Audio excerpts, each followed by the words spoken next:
नमस्कार मित्रों। हमारे अंदर यह प्रश्न उठता है कि यह संसार कब उत्पन्न हुआ। आत्मा ने कभी न कभी पहला जन्म तो लिया होगा। वह पहला जन्म कब लिया? जब हम इस प्रश्न पर विचार करते हैं कि पहला जन्म कौन सा था, तो हम एक पूर्व मान्यता पर आधारित होते हैं कि समय हमेशा से था, क्योंकि आज हम समय और काल की अवधारणा को हमारी मानवीय बुद्धि समझ नहीं पा रही है, समझ नहीं रहे हैं हम आज के वैज्ञानिक युग में। अगर हम विज्ञान को माने तो बिग बैंग के समय की उत्पत्ति होती है, लेकिन फिर मानव पूछेगा कि जब समय की उत्पत्ति नहीं हुई थी उसके पहले क्या था।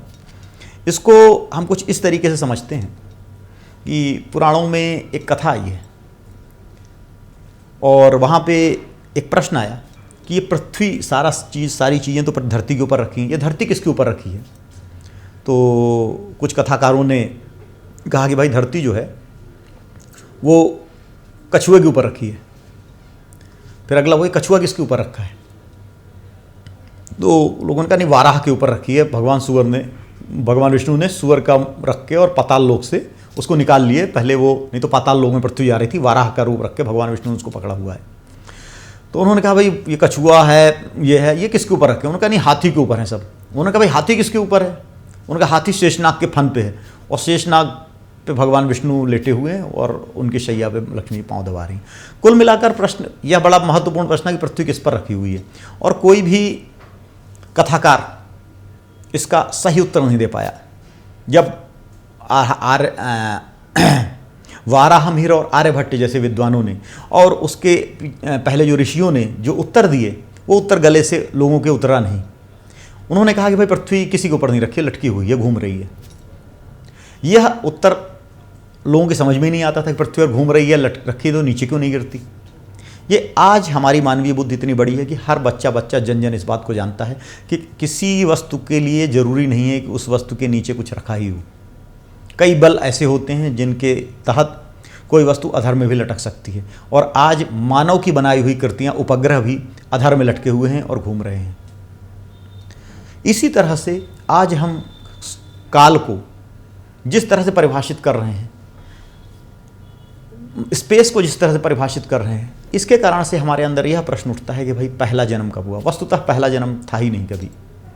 काल सृष्टि के बाद पैदा हुआ, सृष्टि के पहले काल था ही नहीं। इसीलिए भगवान कृष्ण भगवद गीता में अर्जुन को समझा रहे हैं कि संसार के यथार्थ रूप को समझो, तभी तुम आगे बढ़ सकोगे, तभी तुम जीवन को समझ सकोगे। भगवद गीता में जिस ज्ञान का उपदेश दिया गया है वह आज के विज्ञान से भी करोड़ों गुना आगे है। शायद 500 या 1000 साल में कभी विज्ञान वहाँ तक पहुँच पाएगा। भगवान कृष्ण कह रहे हैं, न जायते म्रियते व कदाचिन नायम भूत्वा भविता वा न भूयः अजो नित्यः शाश्वतो अयम पुराणो न हन्यते हन्यमाने शरीरी वेदा विनाशिनम नित्यम य एनम अजम अव्ययम कथम सपुरुषः पार्थ कम घातयति हन्तिकम। अर्थात न जायते म्रियते, ऐसा नहीं है कि वह उत्पन्न होता है, यह आत्मा परमात्मा उत्पन्न होता है या मरता है, या ऐसा भी नहीं है कि कभी हुआ है और या होकर नहीं होने वाला है। यह कभी उत्पन्न नहीं हुआ, अज है, अजन्मा है, नित्य है, शाश्वत है, पुराना है। न हन्यते हन्यमाने शरीरे, शरीर के नाश के साथ इसका नाश नहीं होता। ये जो आत्मा है, जो परमात्मा है, जो सारा संसार है, इसके पीछे जो एनर्जी है, जिस एनर्जी ने ये सारे संसार का आकार लिया हुआ है, यह एनर्जी कभी उत्पन्न नहीं हुई और न ही कभी नष्ट होती है। ये तो हम विज्ञान भी मानता है कि एनर्जी केवल अपना स्वरूप बदलती है, कभी नष्ट या उत्पन्न नहीं होती। वही भगवान कृष्ण कह रहे हैं कि यह आत्मा न तो कभी उत्पन्न होता है और न ही कभी नष्ट होता है, न यह शरीर के मरने पर मरता है, बल्कि यह हमेशा से है। क्यों है? क्योंकि समय की उत्पत्ति इसके बाद हुई है। समय एक बड़ी रिलेटिव चीज़ है। आज के विज्ञान में भी हम समय के पार देखने का प्रयास कर रहे हैं। हम बिग बैंग के बाद की उस सिंगुलरिटी की बात कर रहे हैं जो कि टाइम एंड स्पेस से परे है, जो कि आज के सारे वैज्ञानिक नियमों से परे है। और ब्रह्म तो उससे भी परे है। कठोपनिषद कहता है सा काष्ठा सा परागति, वह पराकाष्ठा है और वो परागति है, जहाँ तक हमारी मानवीय बुद्धि की गति नहीं, उसे हमने अपने अंदर महसूस किया जा सकता है। इसीलिए वेद आत्मा को ज्ञान का विषय नहीं कहते, वेद आत्मा को आत्म साक्षात्कार का विषय कहते हैं कि अपने अंदर देखो। हम आँखों से दूसरे को देखते हैं, तर्जनी से दूसरे को छूते हैं, लेकिन आत्मा इस तरह है कि आँखें से खुद को ही दिख जाए, तर्जनी से खुद को ही छू लो। इस तरह का ज्ञान जो है वह आत्मज्ञान है।